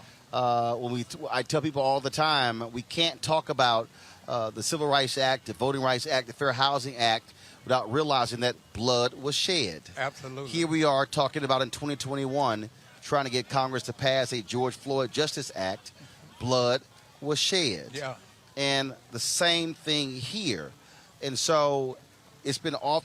We interviewed many people, and they keep saying that we are literally standing on a crime scene. Yes, absolutely. When you think about that, when you think about, and yes, people are sitting here. As a matter of fact, we can sit here, turn that GoPro camera around that direction there, and control room. I want y'all to get a shot of that. I mean, again, you see the people who are walking all down the street, folks. You see, y'all can go and take the shot. You see the food trucks that are down there as well. But the land that we're walking on, I mean, black folks were murdered. Yeah. On this entire area, 36 blocks, was completely destroyed. You know, Faya and I came here with our children years ago, but we didn't come to Tulsa because of the Wall Street Massacre. Right. We came to Tulsa because of the trail of tears dealing with Native Americans. We should have been dealing with this event, because I've looked at a lot of history and a lot of massacres, but none have been done to the extent that the Tulsa Massacre was. And so if we don't know our history, and if we don't share our history, and if we don't lift our history, that's why I'm so glad you're here lifting it. You lift our history wherever the opportunity presents itself. And we should know about it. We should tell the story. We should pass it down. And we should be, whether people who are not from here, we should be standing with the people of Greenwood, of Tulsa, and fighting to ensure that they get what they deserve economically from this city and from this state. But you know, out of all of the histories that have been massacred, who have been covered up, to me, none were covered up to the extent of the Tulsa Massacre. Right. 'Cause even black folks were scared to mention it to their children. They were scared to mention it in churches. They were scared to mention it in community. And we can't pass on history that we won't mention to our children. So. Hank, it's always good to see you. I certainly appreciate it. Thanks a bunch. You take care. Thank you very much. Folks, we're here. So many people, appreciate it, so many people are here in Tulsa. Many people are on the way. They'll be traveling here tomorrow, traveling here Sunday. Members of Congress, civil rights folks, others, activists are on their way. I've been texting with many of them saying they're coming here. Again, folks want to be here to commemorate this, because this is American history. This is African American history. And so we're going to go to a break next. We have our weekly Education Matters segment. And so we'll have that, and then we'll come back and hear from Tiffany Crutcher. I had the opportunity to talk with her earlier. We'll also talk with some descendants of survivors of the Tulsa Massacre here. Folks, you're watching Roland Martin Unfiltered here live from the Greenwood District. We'll be back in a moment.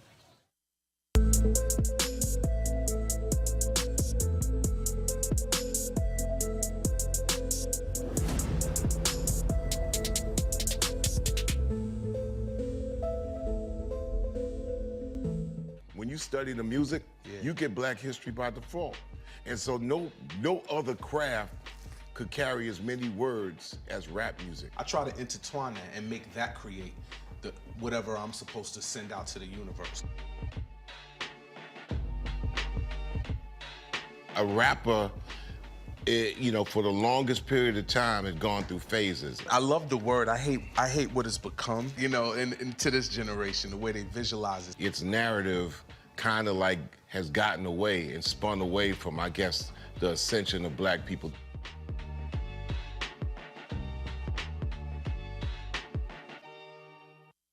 Black women have always been essential. So now how are you going to pay us like that? And it's not just the salary. I mean, there are a whole number of issues that have to support us as women. Yeah. But that's what we deserve. That we shouldn't have to beg anybody for that. And I think that we are trying to do our best as a generation to honor the fact that we didn't come here alone and we didn't come here by accident. I always say every generation has to define for itself what it means to move the needle forward.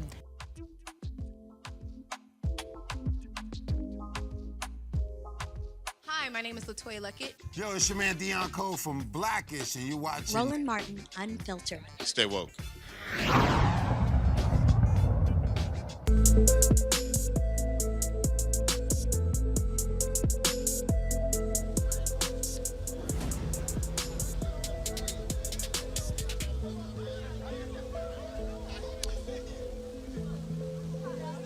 All right, folks, welcome back to Tulsa, where we, of course, have been here since yesterday, focused on the 100th commemoration of the Tulsa race riots. Events have been taking place all day earlier.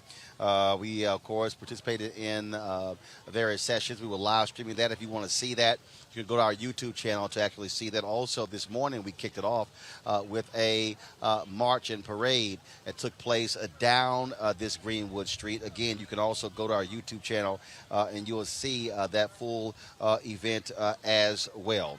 Of course, we have our Education Matters segment that takes place every single Friday. Right now, I want to welcome Kevin Chisholm, Executive Director of the Junior Wall Streeters, Inc., and as well as Kamari Chisholm, co-founder of Junior Wall Streeters. Kevin and Kamari, glad to have you here.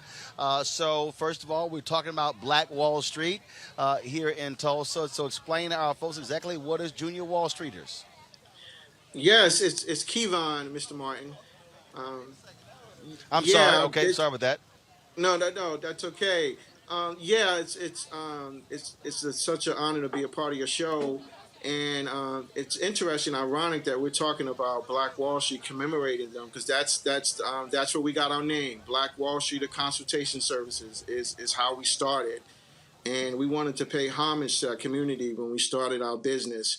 And Junior Wall Streeters is our educational component, and we provide our primary mission is decreasing the wealth gap between African Americans and whites, and by providing education, financial literacy, and investing classes.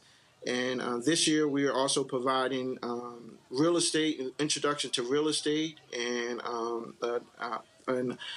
we are also offering Forex and cryptocurrency in our summer camps. And again, our primary mission is decreasing that wealth gap. And Kamari could tell you what those statistics are. I'm sure you probably already know, though. Well, it is. It is. First of all, this is one of those things that's important. Again, teaching our folks financial literacy, and because too many don't know, and especially, and look, you got to start young. So, Kamari, go ahead with and how important that is. Yeah, part of our business, we want to help the African American community, and recently, me and my dad were looking at some African American net income, and in Boston, the average net income for an African American is $8 compared to whites. It is $247,000. And in the U.S., around the U.S., it gets better, but not by much, as the average net wealth from an African American is $17,000 compared to whites $171,000.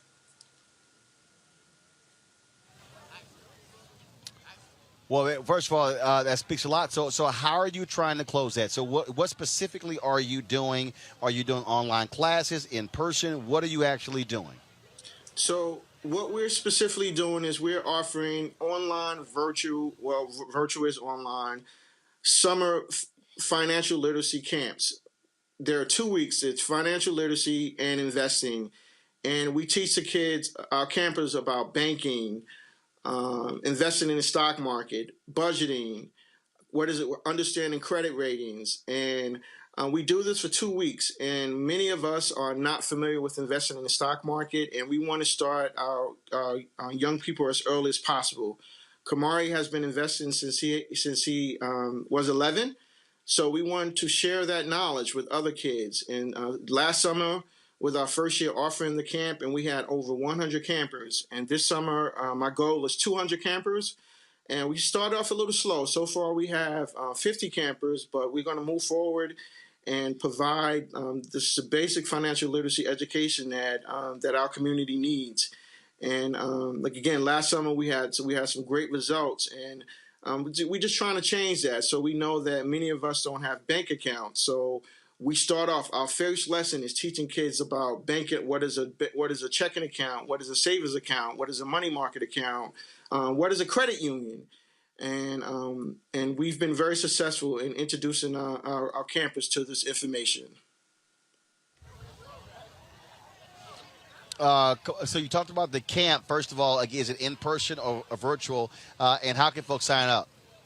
The camp this year will be online, virtual. and they can sign up by contacting us via our website at www.thebblackwallstreeter.com. They can go there and register. We do have limited scholarships, and they can email me, Kevon, Kevon, at thebblackwallstreeter.com, and I will forward a scholarship application. And we're trying to give anyone an opportunity that is interested, regardless of their financial situation, to attend our 2-week summer camp this year. Kamari, final comment. I love the camps and I love working with my dad. I'm hoping that during these camps and during our business that we can help the African American community by building wealth through the stock market and other financial incomes. All right. Gentlemen, I surely appreciate it. Thank you so very much. Thank you. Thank you for having us.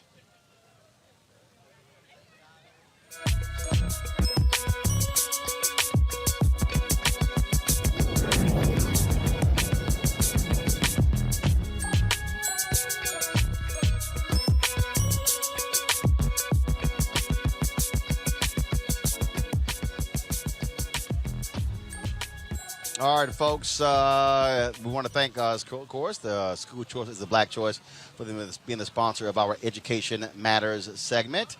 AFSCME, of course, is also a sponsor of Roland Martin Unfiltered, and we have our American Worker segment. We're going to share that in just a moment, but right now I want to talk to a few descendants of folks who survived the Tulsa Massacre 100 years ago. And so I want to bring them over right now to chat with us. See, she's over here bugging me. Now she's over there talking. So we're gonna grab the microphone right there. So y'all just stand right here. Step on in. Step on. No, over here. Yeah, because we got the camera right there. So see, we got the camera here. All right. So no. Stay right there. That camera's on me. That camera's on y'all. So y'all good. All right. Tell everybody who y'all are. We are the descendants of A.J. Smitherman, the founder of the Tulsa Star and one of the co-founders of Black Wall Street. He was indicted for inciting what they wanted to call a riot, which we now know was a massacre. He did not indict that.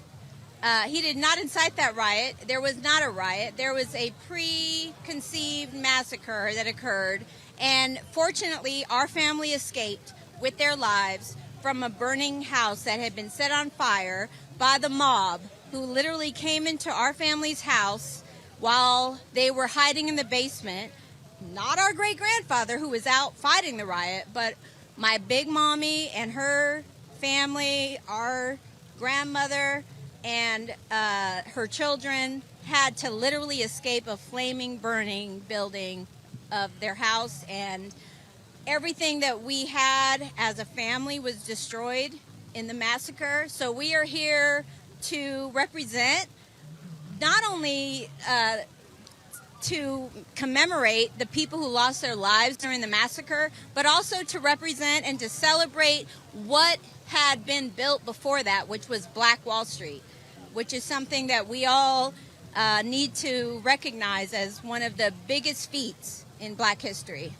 Now you got to let everybody know what your name is. See, you forgot that part. You just went right into It's not it. about me. She It's just not went about right me. into it. But It's you not still got to about tell everybody what your name is. Okay.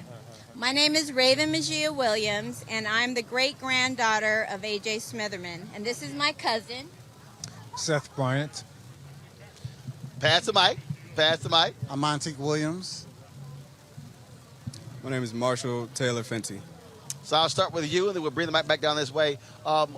What does all of this mean? Being here, seeing this, but also seeing the folks here still demanding this city and this state atone for what happened 100 years ago. Absolutely. And for me, it's important to be here, to really step into this history and feel what it feels like and just kind of take it in and vibrate with this history that's going on here.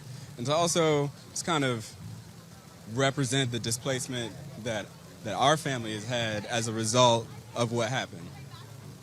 And it's a beautiful thing, honestly, to see all these people out here, like-minded, just trying to be together right now. One of the things that folks keep saying is that we're literally standing on a crime scene. We're standing on a sacred place where black blood was spilled. You know, I think we have a lot of that across this country, but I think what's special about this place is that it was built by people who saw a collective vision for their families, and they wanted something better for their families. And they built it. They didn't talk about it. They built it. And then that was taken from them. That was robbed of them. And so what's different, I think, here is that, you know, we're back, right? And we're trying to make it right. And we hope others will join us in trying to, as you said, atone for what happened, what occurred. And I think sometimes you hurt somebody, if you don't acknowledge it and say you're sorry and mean it and move on, it's very hard for that relationship to be healed. And what we want to do is be a part of the healing. So I ask you, the city is going to be dedicating the museum of Greenwood Rising on Wednesday.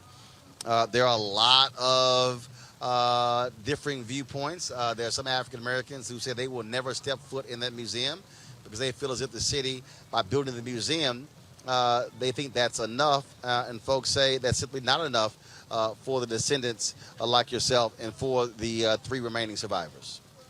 I wholly agree with the community residents who feel that way. I think that, you know, as we have been coming closer to this time, you know, we've been hearing a tension between the community and, you know, those that are profiting from what's happened. And it is, you know, it's despicable, frankly. I think that what happened here is a known atrocity on the scale of the Holocaust in terms of devastation and just a total genocide of a community. And so you have to, as my cousin was saying, repair that. And offering up a museum as the recompense falls way short. The museum should stand. They should remember, but that should be the very first thing. And repairing the people that were harmed, the generations who lost everything. Our great-grandfather lost his business, burned to the ground. He lost his home, had to flee as a wanted man. And so he never got a penny for that. And we're not here to be grabby about, you know, a money bag or anything like that. The principle of the matter is so profound and strong that you just have to repair the situation by some actual demonstration of not just remorse, but responsibility and making that community whole. And as a descendant, not only losing possessions and losing home and losing businesses, this city refused. I mean, the local newspaper did not print a word of it for 50 years. So the folks here, talking about happening in 1921, that means that it wasn't until the 70s where they even talked about it. They acted as if it didn't even exist. I think that's even worse. That's even worse than just the massacre itself. To then completely obliterate it as if these people never even existed. It never happened. As if just no big deal. So it's been a 7-year discovery on my part of digging up the truth of this story.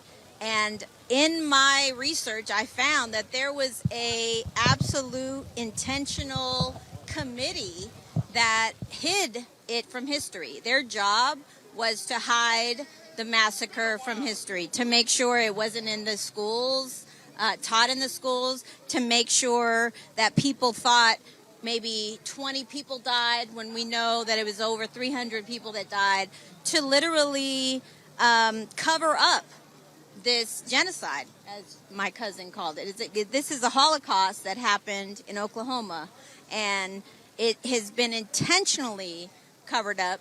And the saddest part to me is not just the covering up of the largest government-sanctioned massacre on American citizens in the country's history, but we didn't even know the legacy of Black Wall Street. and the powerful people that built this community.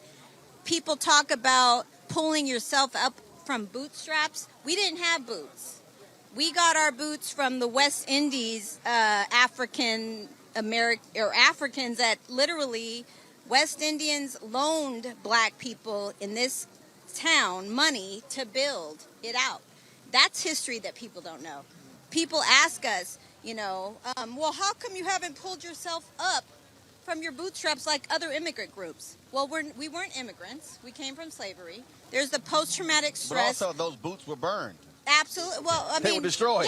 Yeah. But we didn't even have boots. We built boots from thin air and pulled ourselves out of those boots that we built.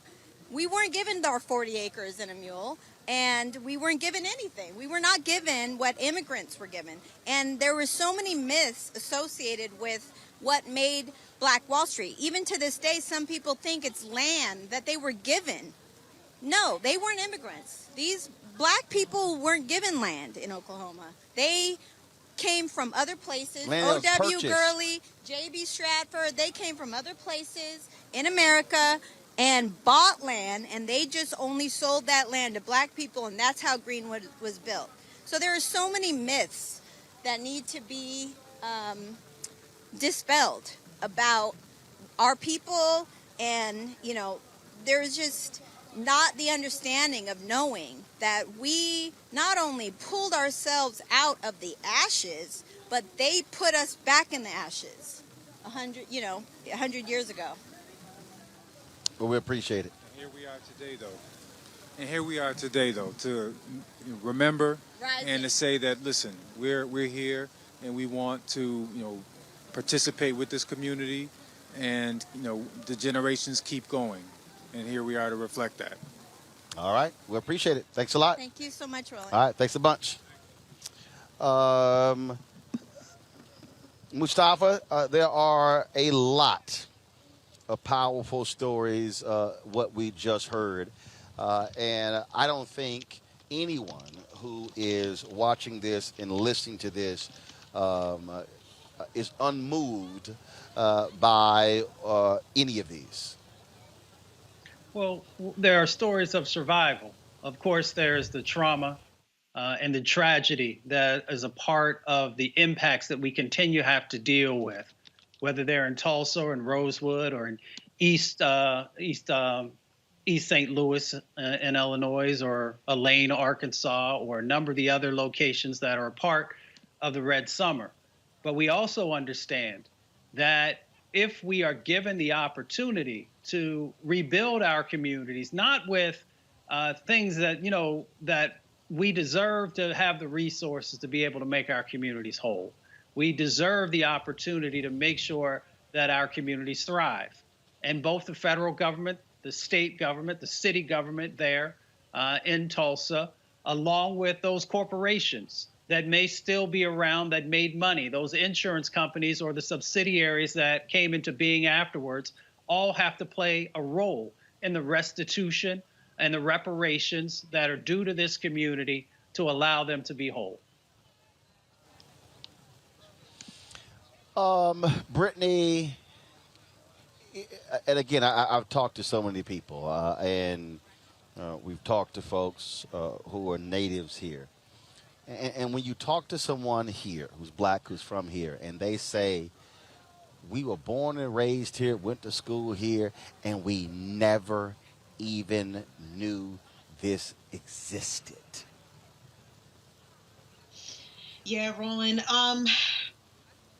I'm not surprised, right? That's the United States game, is to purposely omit information. It's as if they do us two forms of harm. They literally and materially remove things from us, kill us, brutalize us. And then they also try and erase our memory of those things.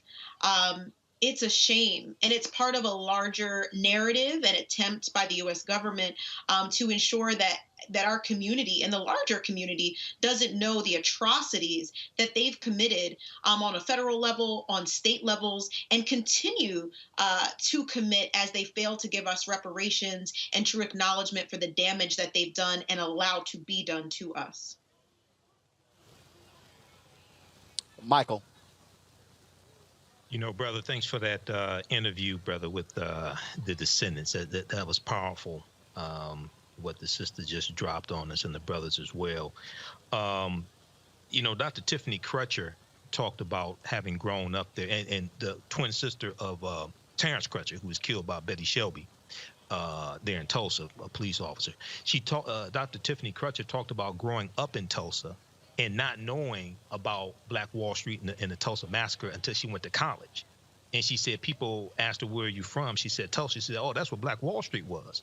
And then in talking to her family about it, she found out, I think it was her great-grandmother, something like that, was a survivor of the Tulsa Massacre, okay?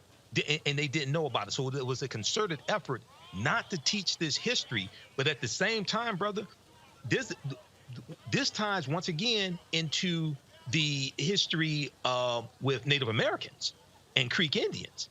Because, see, the Creek Indians, and you interviewed the sister yesterday that talked about this. She's of Creek ancestry, Black Creek ancestry. The Creek Indians kicked a lot of the descendants of the Black freedmen out of the Creek Indian Nation and took their land that their ancestors got through the Black Freedmen Indian Treaties of 1866. All this is connected. Okay, so we really have to deal with this history, man, and tell the truth, and then have the reparations to repair the damage. It's not about a check; it's about repairing the damage that was done, and we still feel the effects of the damage today. Michael, you talked about Dr. Tiffany Crutcher. She was one of the folks who we talked to along the march path today. So here's my conversation with her as we march down Greenwood from Carver Junior High School to the Greenwood Cultural Center. We have the first Black police chief, Wendell Franklin, marching with us today. And, man, that's amazing. You all know my sentiments on Tulsa's police department. I've been fighting them to change their policies since my twin brother, Terrence Crutcher, was killed in this community back in 2016 with his hands in the air unarmed. We've yet to receive any atonement. And so I've drawn parallels. I always say that the same state-sanctioned violence that burned down my great-grandmother's community, the ground we're walking on, is the same state-sanctioned violence that allowed my twin brother to be killed with his hands in the air. But now, I don't know where we go from here, but they're marching with us. But I'm going to still be in their butts pushing for change. So I just want y'all, let me make it very, very clear. I was just at the nation's capital a few weeks ago with the families of George Floyd, who will be here tomorrow on a panel with Botham John's family, with Eric Garner's family, fighting to get the George Floyd Justice and Policing Act across the finish line. We're still working hard. We want it to be meaningful. We want qualified immunity abolished. We want accountability, period. We don't want a watered down bill. And so hopefully they're working hard to make this happen. We met with Senator Chuck Schumer. He said that if we didn't want it, he wouldn't put a half-baked bill on the floor. So we're going to hold him to that. And it's just so much bigger than money. We want to make sure that what happened to George Floyd, Breonna Taylor, Terrence Crutcher, both of them, that it never happens again. And that means we need real reform, real policy change, legislation change. It's going to take an act of Congress. Action is to reclaim what was taken from us. You'll see a highway right through our community. You'll see a university right in our community. You'll see a ballpark that we don't own. We want our land back. We want our land back. So we're going to keep fighting. And right now we have the secret sauce, and that's these survivors right here. Mother Randall, Mother Fletcher, Uncle Red, who served this country, to come back home and be treated less than. But guess what? He's better than me. He still believes in America. He still believes that he can get justice. And I haven't lost hope. I'm still believing that I can get justice for my twin brother too. So that's why I'm here. That's why I put on the only community-led event, because I wanted to make sure that we centered what was important, and that was the people, and the 3 last known survivors. So I'm just honored that everybody is finally hearing about this story, because there was a conspiracy of silence, erased from the history books. You know, and I didn't learn about it. And I went to Carver Junior High right there. They didn't teach us about it in Oklahoma history.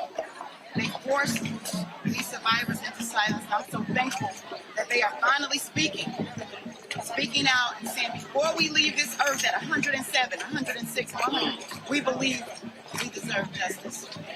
So, all right, we appreciate it. Rapping out of shape, y'all. Getting the steps in. I'm getting my steps in. Wait a minute, I'm checking the watch. We're getting the steps in. I want everybody to know this evening, John P. Key will be in town to kick us off. Oh, man. Legendary gospel artist, my father, Reverend Joey Crutcher, who is an inductee of the Oklahoma Jazz Hall of Fame for gospel music, will be gracing us on the organ, the B3. Reverend Joey Crutcher, father of Terrence Crutcher. So, hey, this is our city. These are our streets. All right, appreciate it. Whose streets? Our streets. Right. Appreciate it. Folks, let me thank Brittany, Michael, and Mustafa for being on our panel today. I surely appreciate it. Thank you so very much. And folks, being here is an example of Black Wall Street going beyond Greenwood and Tulsa. This being a Black-owned show, a Black-owned media company, for us to be able to live stream that march, for us to be able to mount the camera on the back of our vehicle, have the drone flying overhead, to be able to mobile as well. That is all important, folks, because we have to, in the words of the first Black newspaper, Freedom's Journal, which wrote on March 16, 1827, we wish to plead our own cause, too long have others spoken for us. And so that absolutely matters. And so your support for what we do is also important. The dollars that you give makes it possible for us to do what we do. If you are not a member of our Bring the Funk fan club, you heard DeMario say he is, and you need to join, you need to do so. Because we don't just come out just for these events. We were in Fort Worth on Wednesday. There are people. She's running for mayor, and we broadcast live from there. There are other events that we want to be able to travel to across the country, to be able to be amongst the people, reporting on the ground, for you the opportunity to hear them and talk to them. And so we have our crews and the ability to be able to pay them. And look, there are other networks out here. You know, right down there. NBC is I'm going to be on Tiffany Cross's show tomorrow, and so I'm going to be broadcasting from there. I'm going to be with Ali Velshi on Sunday, and so these folks are here. But for us, a Black-owned company, to be able to come here and be able to broadcast not just the show for the last 2 days, but for us to also be able to live stream these events taking place. We're going to be live streaming every single day until we leave on Wednesday. And so the John P. Key concert, look for us to actually show that tonight as well, for us to be out here tomorrow doing more interviews, talking to people out here, getting their thoughts and perspective of what all of this means. This is why Black-owned media matters. This is why we are fighting so hard to get the advertising dollars. This is why I keep telling people, I don't worry about what the rest of these people out here are saying. I don't care what the haters say. I don't care about what they do. This is why we must be sharing this information. This is why we must be doing these things, because by us owning this, me owning this, we don't have to seek permission for somebody to be able to do what we do. We can tell our own story. And if others show up, that's fine. If they don't, well, that's on them. And so we want to thank all of you for what you do. Again, y'all can go to our Cash App, $RM Unfiltered, Venmo.com/RM Unfiltered, PayPal.me/R Martin Unfiltered. Zelle is Roland at RolandSMartin.com or Roland at RolandMartinUnfiltered.com. You can also send a money order to 1625 K Street Northwest, Suite 400, Washington, D.C., 2006. Folks, that is it for us. Again, we're going to be live broadcasting tomorrow morning. I'll be on MSNBC at 10:35 tomorrow, but we'll be bright and early live streaming more events from Black Wall Street Legacy Fest. Go to blackwallstreetlegacyfest.com for more details on the various events. You can also go to thebblackwallstreettimes.com as well for more information. And as we always do, we end our show on Friday showing you, members of Bring the Funk Fan Club, if you have given and don't see your name, shoot us an email. We'll get it taken care of. Don't forget, YouTube, hit that like button. Same thing on Facebook as well, so folks can see this here. Share this stream and come back in a couple of hours where we're going to be jamming with my man, John P. Key. Y'all know he going to turn Tulsa out, so we sort of look forward to it. Folks, we'll see y'all tomorrow on the show. We'll see you on Monday. It is Memorial Day. We're not going to have a normal show, but we will be live on Monday here from Tulsa. So, folks, thanks a lot. Y'all take care. Holla!